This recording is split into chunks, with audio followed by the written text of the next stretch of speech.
Halo, Assalamualaikum warahmatullahi wabarakatuh.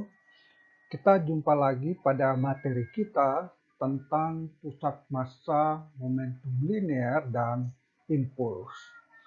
Pada kesempatan ini, kita akan melanjutkan topik kita. Sekarang kita akan berbicara tentang kekekalan momentum. Jadi pada kesempatan ini kita akan memahami dan melihat bagaimana menggunakan konsep dari kekekalan momentum yang akan kita pelajari. Andaikan kita punya sistem yang tertutup. Tertutup artinya bahwa dalam sistem kita ini tidak ada penambahan massa, tidak ada massa yang masuk dan tidak ada massa yang keluar dari sistem tersebut. Selain itu, juga tidak ada gaya neto eksternal yang bekerja pada sistem. Jadi kita misalkan kita punya sebuah sistem yang tertutup, berarti tidak ada tambahan eh, penyusun sistem, tidak ada massa yang masuk, tidak ada partikel yang masuk, dan tidak ada gaya neto eksternal yang bekerja pada sistem tersebut. Artinya sistem kita tidak dipengaruhi oleh daerah luar, lingkungan luar. Jadi sistem kita disebut terisolasi kalau tidak ada gaya neto eksternal yang bekerja pada sistem tersebut. Nah, jika kita punya situasi seperti ini, sistem tertutup, sistem partikel tertutup dan tidak ada gaya neto eksternal yang bekerja pada sistem, jika kita gunakan hukum kedua pada sistem yang tertutup ini, maka kita bisa menuliskan hukum kedua Newton yang sudah kita ketahui. Sekarang kita nyatakan dia dalam bentuk yang umum, yaitu dinyatakan dalam bentuk momentum. Gaya sama dengan perubahan momentum persatuan waktu atau laju perubahan momentum. Nah, karena tidak ada gaya neto, tidak ada gaya neto eksternal yang bekerja pada sistem kita ini, berarti F ini sama dengan 0. Kita ingat bahwa F dalam hukum kedua Newton ini adalah gaya eksternal neto, gaya dari luar sistem, gaya total yang berasal dari luar sistem. Karena kita punya sistem yang tidak ada gaya neto eksternal yang bekerja pada sistem tersebut, maka dalam hukum kedua Newton kita ini, F ini nilainya sama dengan 0.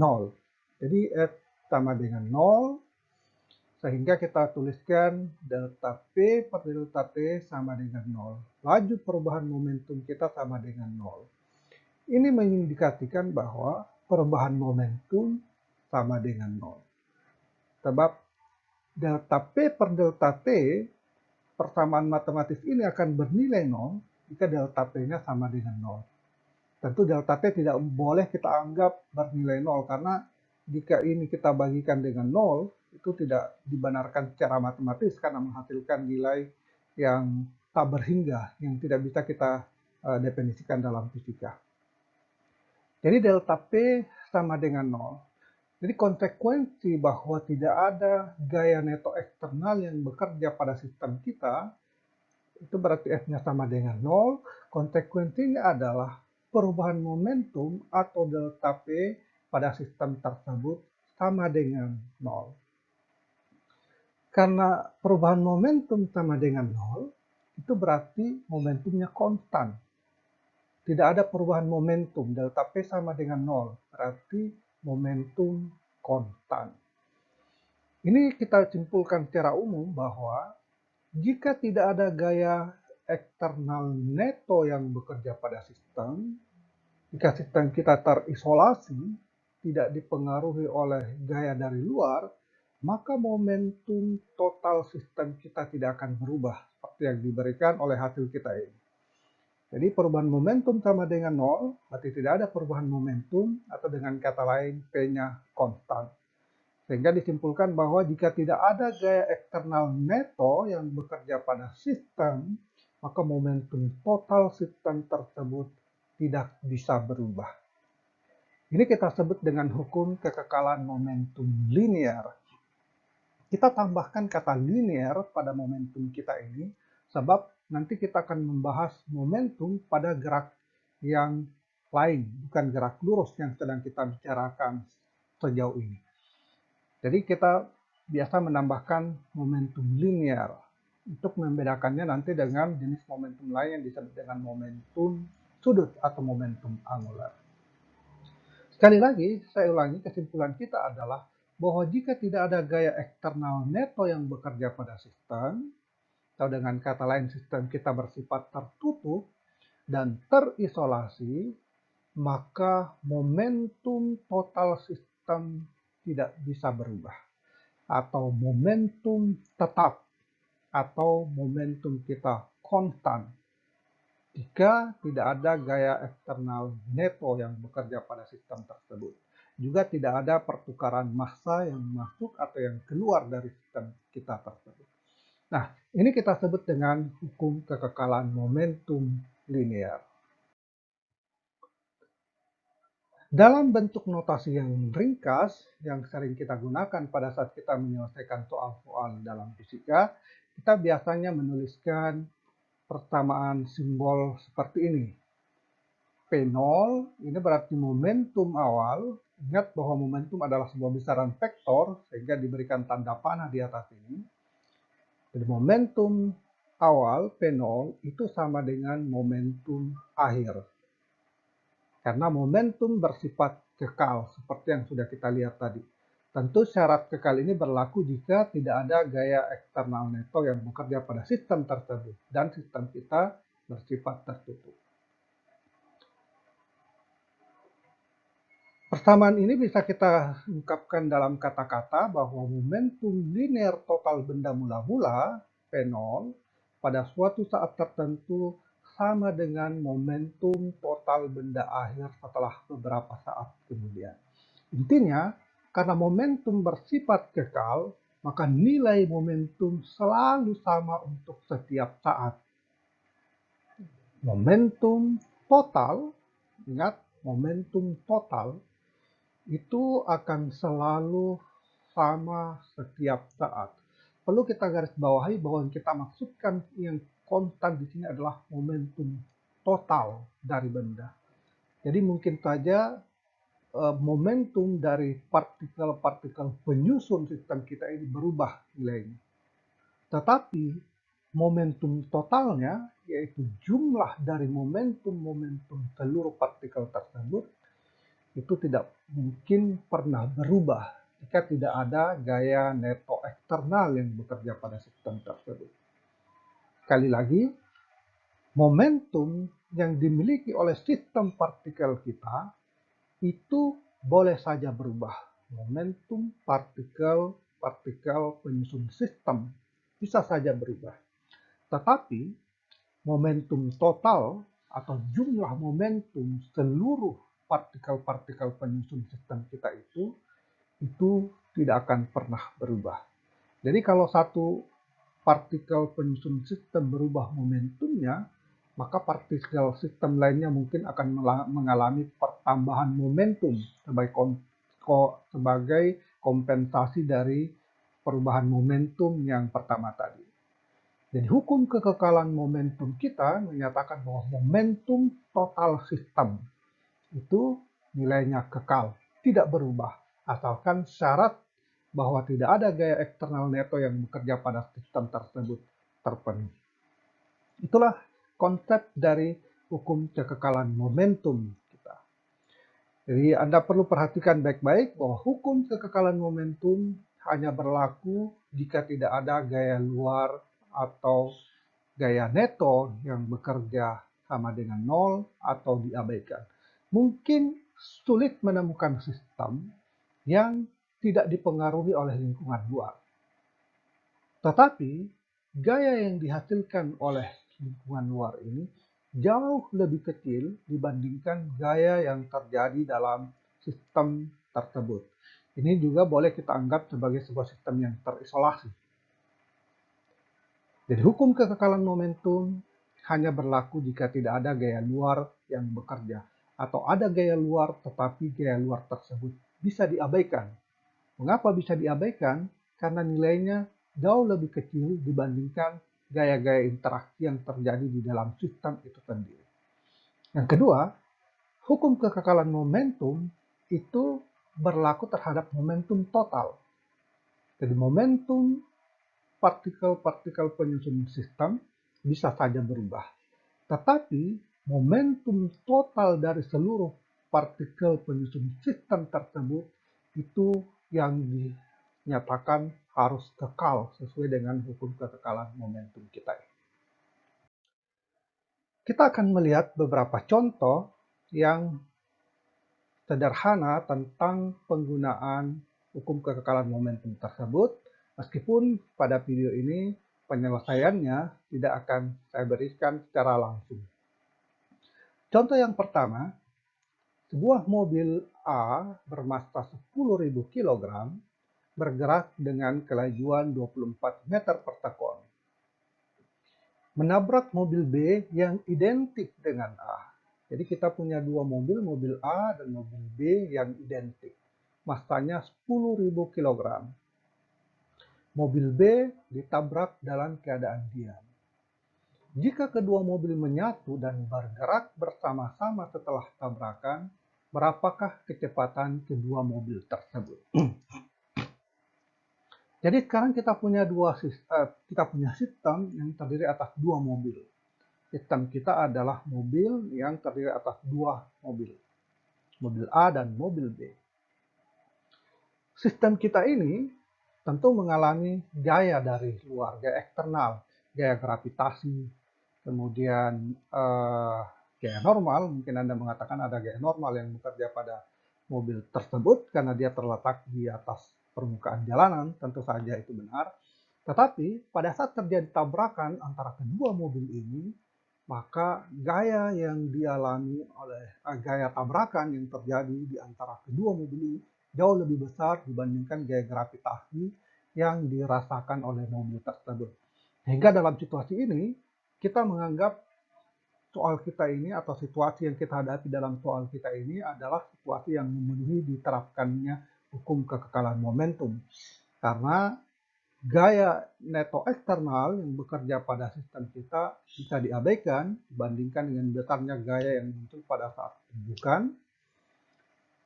Nah, karena hukum kekekalan momentum berlaku, maka pertanyaan berapa kecepatan kedua mobil sesudah tumbukan bisa kita selesaikan dengan menggunakan hukum kekekalan momentum.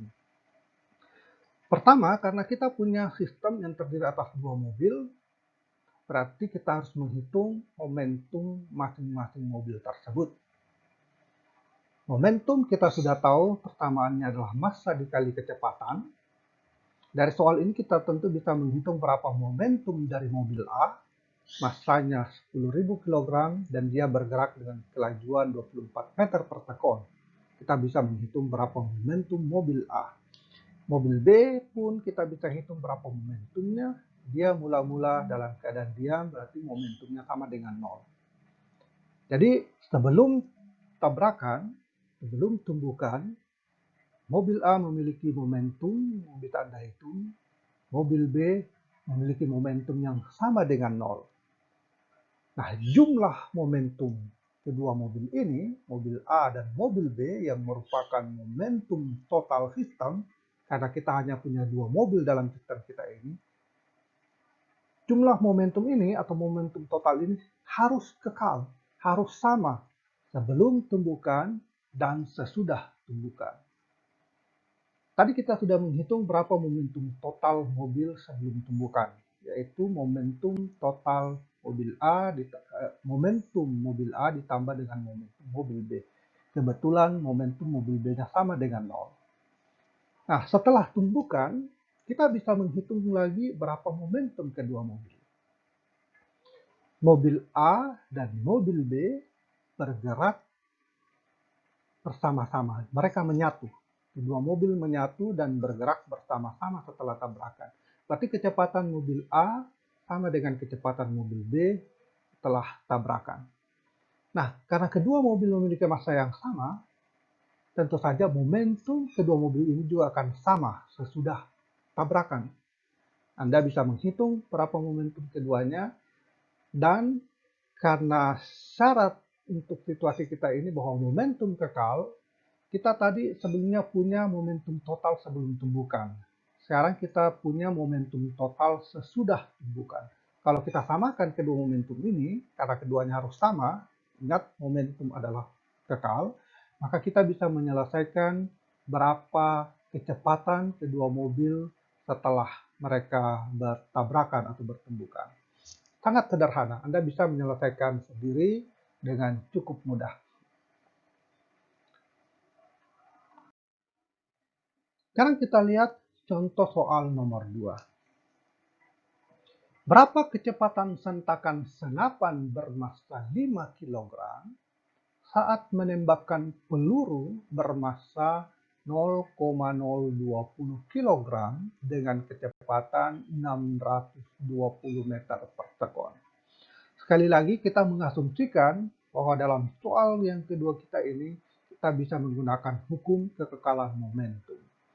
Ada gaya berat yang bekerja pada senjata dan pada peluru, tetapi ketika peluru ditembakkan, gaya yang melontarkan peluru tersebut ketika dia ditembakkan jauh lebih besar dibandingkan gaya gravitasi yang dialami oleh peluru tersebut. Sehingga kita bisa menganggap sistem kita ini terisolasi, tidak ada pengaruh dari luar. Ada pengaruh gravitasi, tetapi nilainya sangat kecil dibandingkan dengan gaya pada saat peluru terlontar dari senjata tersebut. Nah, oleh karena itu, kita bisa menggunakan kembali hukum kekekalan momentum. Sistem kita adalah senjata dan peluru. Berarti kita harus menghitung momentum senjata dan momentum peluru. Kemudian menghitung jumlah kedua momentum ini, yaitu momentum total, dan menggunakan syarat bahwa momentum total harus kekal untuk situasi dalam soal kita ini. Kita punya senjata senapan yang massanya 5 kg. Menembakkan peluru bermassa 0,020 kg dengan kecepatan 620 meter per sekon. Berarti dalam soal ini kita diberi informasi bahwa massa senapan 5 kg. Kemudian peluru massanya 0,020 kg. Kecepatan 620 meter per sekon ini adalah kecepatan peluru. Tentu kecepatan ini adalah kecepatan setelah peluru ditembakkan. Jadi kita bisa menghitung berapa momentum peluru setelah ditembakkan, yaitu massa peluru 0,020 kg dikali dengan kecepatan peluru yaitu 620 meter per sekon. Sekarang pertanyaannya adalah berapa momentum peluru dan senapan sebelum ditembakkan? Karena kita ingin menggunakan hukum kekekalan momentum. Hukum kekekalan momentum, kalau kita ingin gunakan, maka kita harus mencari berapa momentum total sebelum ditembakkan, peluru ditembakkan, dan momentum total setelah peluru ditembakkan. Untuk kita samakan keduanya. Karena momentum harus kekal, momentum total harus kekal.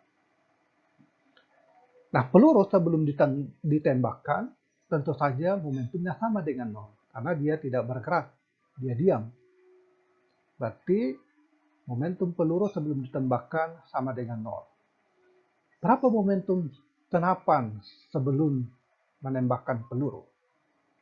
Anda bisa membayangkan ketika kita akan menembakkan senapan, tentu senapan kita diam.